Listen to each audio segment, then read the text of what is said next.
Hello and welcome back to Fallout 76. Today I am on the public test server to talk about some recent changes to legendary crafting.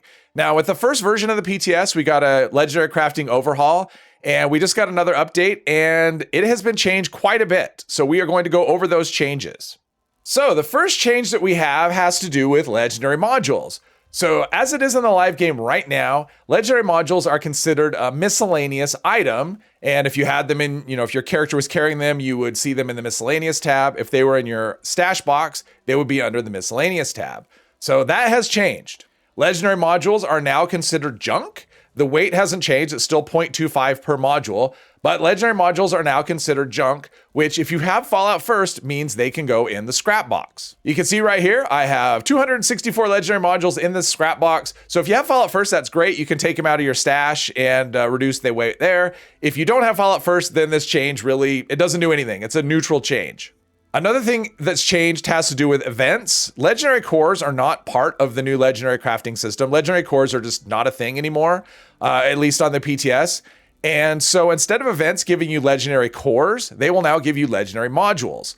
And it's a 1-for-1. So say an event like Colossal Problem gave you 8 legendary cores before, now it will give you 8 legendary modules. So to me, that seems like a pretty good change. The downside is it does have weight, and if you don't have Fallout First, it's just one more thing you have to watch in your stash. But getting legendary modules outside of the purveyor will be a little easier, even though the purveyor cost has gone way up. There'll be other ways to get legendary modules, so I do think that is a good change. So another change they did has to do with scrapping legendary items. So now if you have a legendary item, you have a couple of options. You can stick it in the script machine, and what you get back is exactly the same as it is on live. A 3-star weapon like this would give you 40 legendary script. If you had a 3-star armor piece, it would be 24. Power armor's 45. Those costs or those returns have not changed at all. But what is different now is the first version of the PTS, of the legendary crafting overhaul, gave you legendary particles for scrapping legendary weapons or legendary items rather, and you would use those legendary particles to craft legendary mods. Legendary particles are gone. That's not a thing anymore. Now it's just legendary script and legendary modules. So if I scrap a weapon or an armor, whatever, if it's a legendary item, I will get back legendary script. You can see you don't get very much, right? So it's 4 for a 3-star item, it's 2 for a 2-star item, and it's 1 for a 1-star item. And it doesn't matter if it's a weapon or an armor piece, it's the same what you get. And this also doesn't change, like if you have the scrapper perk, it doesn't affect that at all. I'd get more steel, but the amount of legendary script that you get is a fixed amount. Now, the nice thing about this is that it doesn't count towards your script limit. So suppose you've hit the 500 script limit by turning things into the script machine, you can still scrap these things and continue to get legendary script on top of that daily limit. So that's a nice thing. The downside is the script limit that you're able to hold is still 6,000. So that's another, you'll be able to hit the limit sooner, which means it's just one more thing to pay attention to. So it's, upside, downside there. I would actually like to see the script limit either removed completely because of this or raise it to some ridiculous number so that we don't have to constantly, keep an eye on this, because now it's going to be probably more frequent trips to the purveyor just to get underneath that 6,000 limit. And of course, the thing that hasn't changed is you still have a chance to get a loose mod when you scrap a legendary item, and you have a chance to learn how to craft that mod as well. Another change has to do with applying legendary mods to weapons.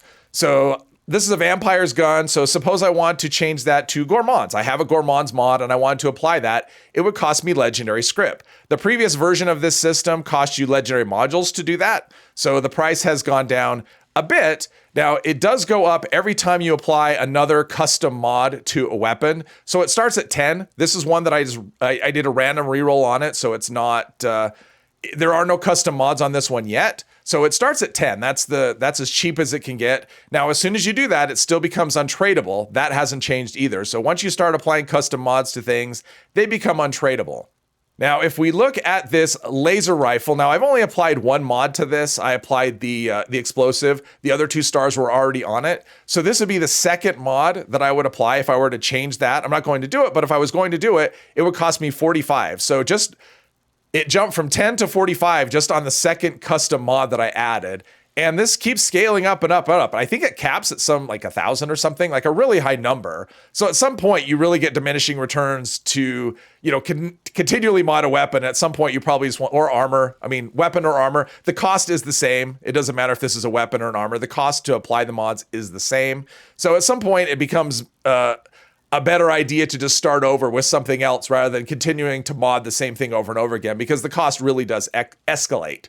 The other change has to do with crafting legendary mods. So if we go over to the Tinker's Workbench, that's where that takes place. And you can see we have legendary mod as an option. Now, these are the ones that I've unlocked. I haven't unlocked very many, but I have unlocked enough to give you a taste of what this will be like. So before we were using legendary particles to craft the mods, now we have to use legendary modules. That's what they are used for, is to craft legendary mods. And the cost of crafting the legendary mods depends on what star it is.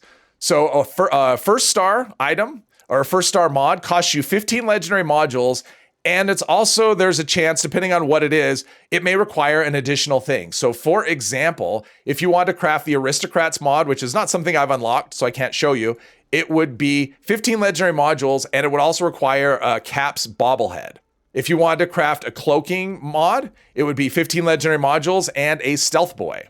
A popular one would be unyielding, and the cost of that would be 15 legendary modules and also 5 XL. So it's going to be all kinds of random stuff that you'll have to find to craft these. Now, this is where the cost starts to really escalate. Inertial, which is replenish AP on each kill. That is a 2-star. It's a 2nd-star mod, and that means it costs 45 legendary modules. So now we're starting to get expensive. And this one also costs 10 can coffee, which I think is kind of cute, but something like Last Shot, which I don't know why you'd ever want that, but if you did, it would just be 45 legendary modules, nothing additional. And say you're crafting the special, like the special mods for armor, like +1 intelligence, +1 luck, +1 charisma, stuff like that. It will take 45 legendary modules and a bobblehead, the appropriate bobblehead. So if you want agility, it's going to be agility bobblehead, endurance bobblehead, and so on.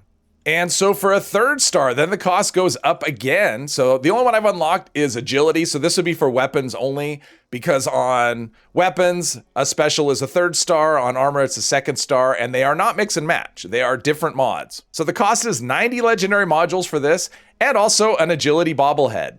So if, for example, this was the Cavalier effect you wanted to craft, it would be 90 legendary modules and 1 scaly skin serum. So mutation serums are like Chameleon. I think if you craft a Chameleon or the Chameleon effect on armor, it'll take a Chameleon serum. So there's all kinds of various things. One of the mods actually requires a 20-pound dumbbell.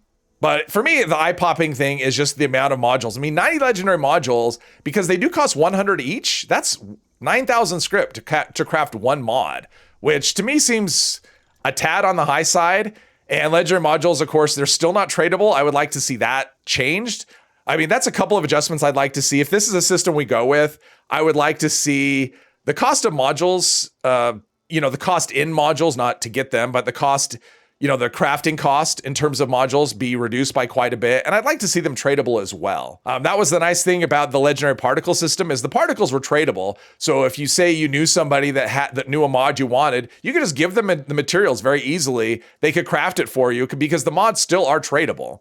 Now that's not really a thing. You can't give somebody legendary modules, and that's a big ask, a big sacrifice to, give up 90 legendary modules to craft this for someone else. It basically turns these things from something that you could either give away or sell for cheap into trade-only items, which I don't ever think that's a good change when you make things basically a trade-only item. And I just want to reiterate one more time that this is on the test server. This is all subject to change, obviously, because it's changed once already. So it wouldn't surprise me to see things. I mean, nothing would surprise me. We may get this system exactly as it is right now. It may get tweaked a little. It may get thrown out and we get something else. And we also don't know the timeline for this. It may be with the next update. It may be in 6 months. It may be whenever. So definitely keep your expectations in check. But that is the state of things right now. So hopefully you enjoyed this video. If you did, please hit one of the buttons, and I hope you'll join me in the next one. Thank you very much.